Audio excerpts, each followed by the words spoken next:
చలో నెక్స్ట్ మిగతా వార్తల్లో బీమా లేని ఆర్టీసీ ప్రయాణం అట. ప్రమాదాలు జరిగితే పరిహారానికి పోరాటమే శరణ్యం. కుటుంబ పెద్ద దూరమై బాధిత కుటుంబాల అష్టకష్టాలు. అంటే ఆర్టీసీ బస్సులు ఢీకొట్టడం వల్లనో ఏదైనా ప్రమాదం జరిగినప్పుడు వాళ్ళకి ఇన్సూరెన్స్ వస్తలేదట కుటుంబాలకి. అన్యాయం కదా, మరి గవర్నమెంట్ బస్సే కదా అది. చిత్రంలో కనిపిస్తున్నది వనపర్తి జిల్లా అన్నారం గ్రామానికి చెందిన శారద. 2023 నవంబర్లో వనపర్తి డిపో బస్సు ఢీకొట్టడంతో ఆమె భర్త బాలపీర్ మృతి చెందారు. అప్పటికి వారికి 2 ఏండ్లు వారం రోజుల వయసున్న 2 కుమారులు ఉన్నారట. బా, ఎంత ఘోరం అసలు. భర్త చనిపోవడంతో శారద పిల్లల్ని తీసుకొని హైదరాబాద్కు వెళ్ళింది.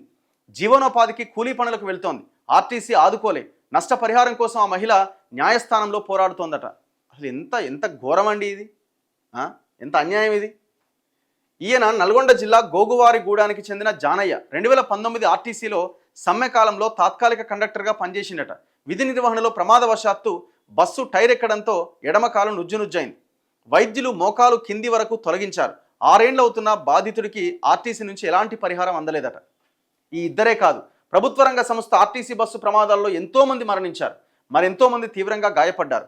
ఆర్టీసీ నుంచి బీమా రక్షణ లేకపోవడంతో బాధిత కుటుంబాలకు తక్షణ పరిహారం లభించట్లే. సంవత్సరాల తరబడి న్యాయస్థానాల చుట్టూ తిరగాల్సి వస్తోంది. ఇంటి పెద్దను కోల్పోయి ఆర్థికంగా ఇబ్బందులు పడుతున్న వారికి ఇది మరింత భారంగా మారుతోంది. అన్యాయం. ఇప్పుడు ఇంత పెద్ద ఎత్తున మాకు ఆదాయం వచ్చిందని ప్రచారం చేసుకుంటున్నారు కదా, ఎన్ని కోట్లు అయితే అండి వాళ్ళకి పరిహారం ఇవ్వడానికి? మళ్ళీ దట్టు ఎవరి వల్ల జరిగింది? ఆ ఆర్టీసీ బస్సు వల్లనే కదా వాళ్ళకి ప్రమాదం జరిగింది.